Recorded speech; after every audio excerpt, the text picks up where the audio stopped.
Think of the plane as a giant seesaw with its wings near the center. The cargo hold is the plank. Just like on a seesaw, light items at the end of the cargo hold can be balanced by placing heavier items near the center. Perfect balance is called moment, the moment at which the giant seesaw stays level. On all missions, the crew follows a packing plan called a load sequence that tells them where each piece of cargo should be placed to balance the plane. In Iraq, they'll have to be able to execute the load sequence with the efficiency of a race car pit crew. Lucky for them, they're working with one of the world champions of transport vehicles.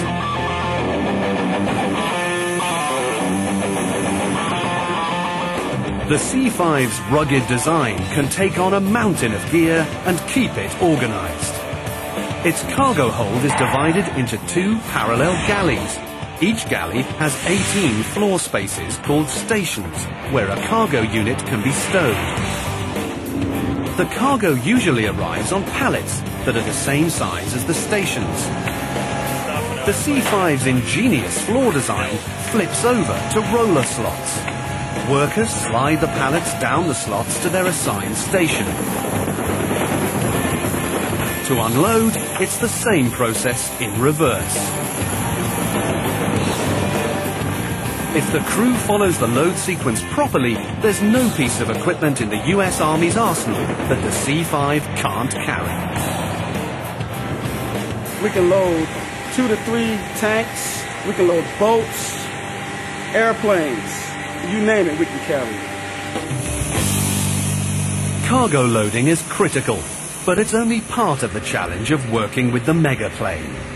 Flying a machine as large as a barn can only be done by the world's best pilots, and even they have to practice constantly. For most pilots, that practice happens here, in the flight simulator. Outside, huge hydraulic cylinders raise, lower, tilt, and shake the machine to simulate every condition a pilot could experience. And inside, it's the world's most exciting video game on steroids. Every lever, button, and switch is exactly what you'd find on the megaplane. And each delivers the sensation of using the real thing. Want to know how to turn a plane with a 67-meter wingspan? Or what it's like to land almost 500 tons of aircraft when the flight deck's 6 stories above ground? Pilots can practice dealing with hurricane-force winds, lightning, snow, and even missile attack without suffering the consequences of crashing or getting killed. The simulator's cost, $30 million, compared to the C5's $150 million, makes this training system a relative bargain. And considering that practice makes for safer flights, the machine's invaluable. But some operations can only be practiced on the job. Of all the maneuvers the pilots rehearse, none is more demanding and dangerous than mid-air refueling.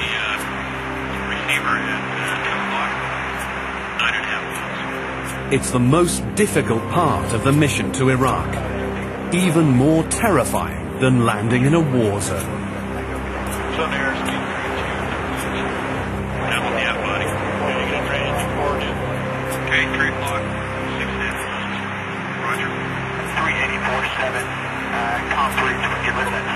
No C5s have ever been lost during mid-air refueling, but the potential for collision is huge. To refuel in the air, this 6-story, 75-meter-long aircraft is about to fly within 4 meters of an air tanker, while traveling at 700 kilometers per hour. The air tanker will extend a fuel hose, called a boom, to feed gas to the megaplane. Bring it back up into our pre-contact. Let me get the boom down first. Am I clear to lower the boom? Clear to lower the boom. In the air tanker, the boom operator sits in a window in the plane's belly, waiting for the critical moment to deploy the hose. Still got 5 units of boom trim in, lower limit is still 40 degrees, and you're cleared up to pre-con. The C5 has to draw close, but not too close. 30 feet. The planes push air away from their frames as they move, creating an effect called wind shear. All planes create wind shear, but no other Air Force plane creates quite as much as the enormous C-5. It hits the air tanker like an invisible tidal wave. About 30 feet, we start feeling their bow wave, which is the big rush of air that comes off the front of the aircraft, and it pushes up on the bottom of our aircraft. When they're about 20 feet aft, that's when all the bow wave is pushing on the aircraft at maximum force. When the planes are 2 car lengths apart, the operator extends the boom. We're still searching. Even veterans have a hard time hitting the fuel intake valve, located just above the C-5's cockpit. Negative now, next one right. Okay. The dangerous maneuver continues until he gets it right or the C-5 runs out of gas. Wind up down. Okay. Wind the boom down. He's one. Finally, this mid-air refueling is a success. But on the flight to Iraq, the operation will be even harder. The 2 planes will meet in the stormy air currents over the Atlantic, and the refueling will take place in the dark of night. The crew of this incredible plane will have to prove their mastery of the machine. And there's no harder test than a mid-air refueling and cargo drop during active combat in Iraq. After intense preparation, it's go time at Dover Air Force Base in Delaware. The mighty Galaxy C-5 is ready to show what makes it one of the world's greatest weightlifters. But like any supreme machine, the plane's success depends on its crew. Today, the pressure's on veteran pilot Rusty Gone. Gone's in charge of getting this supersized aircraft from the United States to Iraq and back in one piece. But first, the plane will fly to Charleston, South Carolina, to pick up its cargo.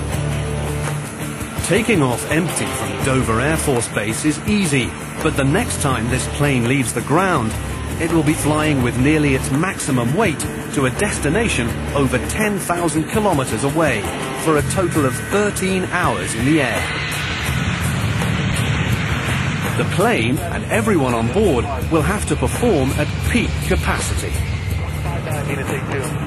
About an hour after leaving Dover, the enormous aircraft nears its destination. Charleston, South Carolina comes into view.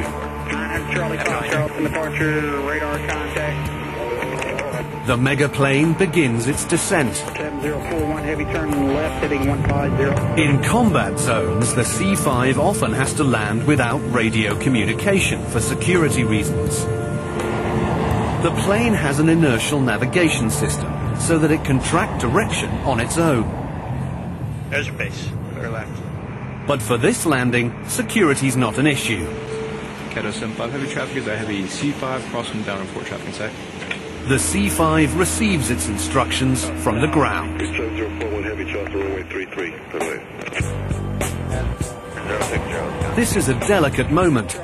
The bulky airframe actually makes the machine more vulnerable to injury. The 220-ton plane needs a lot of cushion when it hits the pavement. 5 miles, ILS 33, gear down, full stop. To absorb the brutal impact, the C-5 has 28 mammoth tires. Each is over a meter tall and half a meter wide. Precision height plan. The tires can only survive a handful of landings before they get too thin for use. 20.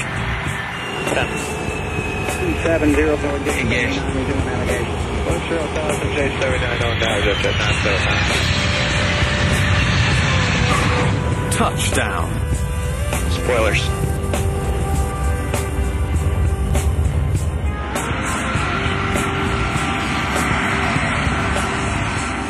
Now we're clear. Section 7 departure at Alpha Charleston ground, taxi to runway 33.